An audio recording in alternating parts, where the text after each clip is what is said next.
Bro, ನನ್ನ ಹೆಸರಲ್ಲಿ ಬೇರೆ ಯಾರೋ ಇನ್ಸ್ಟಾಗ್ರಾಮ್ ಅಕೌಂಟ್ ಅನ್ನ ಕ್ರಿಯೇಟ್ ಮಾಡಿದ್ದಾರೆ ಬ್ರೋ. ಅದನ್ನ ಡಿಲೀಟ್ ಮಾಡಿಸ್ಬೇಕು. ಹೆಂಗೆ ಹೇಳು ಬ್ರೋ? ನೀನ್ ಬಾ ಬ್ರೋ, ನಾನು ಇದೀನಲ್ಲ, ಬಾ ನೀನು ಹೇಳ್ತೀನಿ ಬಾ. ಸಿಂಪಲ್ ಆಗಿ ನಾನು ಇಲ್ಲಿ ಕೊಟ್ಟಿದ್ದೀನಲ್ಲ, ಈ ತರ ನಿಮ್ಮ ಒಂದು ಕ್ರೋಮ್ ಬ್ರೌಸರ್ ಗೆ ಬಂದು ಟೈಪ್ ಮಾಡಿ. ಈ ತರ ಒಂದು ಪೇಜ್ ಓಪನ್ ಆಗುತ್ತೆ. ಇಲ್ಲಿ ಮೊದಲನೇ ಕಾಲಮ್ ಗೆ ಸೆಲೆಕ್ಟ್ ಮಾಡಿ. ನೆಕ್ಸ್ಟ್ ಕೆಳಗಡೆ ಇನ್ನೊಂದು ಓಪನ್ ಆಗುತ್ತೆ.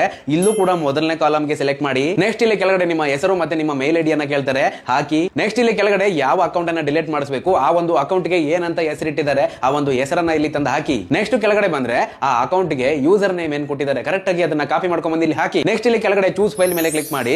ನಿಮ್ಮ ಒಂದು ಇನ್ಸ್ಟಾಗ್ರಾಮ್ ಪ್ರೊಫೈಲ್ ಏನಿದೆ ಅದರ ಸ್ಕ್ರೀನ್ ಶಾಟ್ ಅನ್ನ ತಗೊಂಡು ಆ ಫೋಟೋವನ್ನ ಇಲ್ಲಿ ಅಪ್ಲೋಡ್ ಮಾಡಿ. ನೆಕ್ಸ್ಟ್ ಇಲ್ಲಿ ಕೆಳಗಡೆ ಬಂದು ಇಂಗ್ಲಿಷ್ ಅಲ್ಲಿ ಸ್ವಲ್ಪ ಬರಿಬೇಕು. ಏನಪ್ಪಾ ಅಂದ್ರೆ, ನನ್ನ ಹೆಸರಲ್ಲಿ ಬೇರೆ ಯಾರೋ ಪುಣ್ಯಾತ್ಮ ಅಕೌಂಟ್ ಅನ್ನ ಕ್ರಿಯೇಟ್ ಮಾಡಿದಾನೆ, ಆ ಅಕೌಂಟ್ ನನಗೆ ಇಷ್ಟ ಇಲ್ಲ, ಆ ಅಕೌಂಟ್ ಅನ್ನ ದಯವಿಟ್ಟು ಡಿಲೀಟ್ ಮಾಡಿ, ಅದಕ್ಕೆ ಬೇಕಾದ ಅಕೌಂಟ್ ಡೀಟೇಲ್ಸ್ ಅನ್ನೆಲ್ಲ ಮೇಲೆ ಕೊಟ್ಟಿದ್ದೀನಿ, ಹೋಗಿ ಚೆಕ್ ಮಾಡಿ ಅಂತ ಇಂಗ್ಲಿಷ್ ಅಲ್ಲಿ ಬರೀರಿ. ಬರೆದು ಸೆಂಡ್ ಮಾಡ್ರಿ. ನೀವು ಕೊಟ್ಟಿರುವಂತಹ ಇನ್ಫಾರ್ಮೇಶನ್ ಏನಾದ್ರು ಕರೆಕ್ಟ್ ಆಗಿತ್ತು ಅಂತಂದ್ರೆ ಒಂದು ವಾರದಲ್ಲಿ ಆ ಒಂದು ಅಕೌಂಟ್ ಡಿಲೀಟ್ ಆಗುತ್ತೆ. ಇಷ್ಟ ಆಯ್ತು ಅನ್ಕೊಂತೀನಿ. ಎಷ್ಟು ಜನ ಈ ಒಂದು ಪ್ರಾಬ್ಲಮ್ ಅಲ್ಲಿ ಸಿಗಾಕೊಂಡಿರ್ತಾರೆ. ಪ್ರತಿಯೊಬ್ರು ಕೂಡ ಈ ಒಂದು ವಿಡಿಯೋನ ಶೇರ್ ಮಾಡಿ. ಲೈಕರ್ ನಮ್ ತಾತ ಬಂದು ಹೊಡಿತಾನ, ಒಡಿ ಗುರು ಒಂದು ಲೈಕ್. ಹಂಗೆ ಇದೇ ರೀತಿ ಹೆಚ್ಚಿನ ವಿಡಿಯೋಗಳನ್ನ ನೋಡೋದಕ್ಕೆ ಫಾಲೋ ಮಾಡ್ಕ ಗುರು ನನ್ನ ಮಾಡ್ಕ.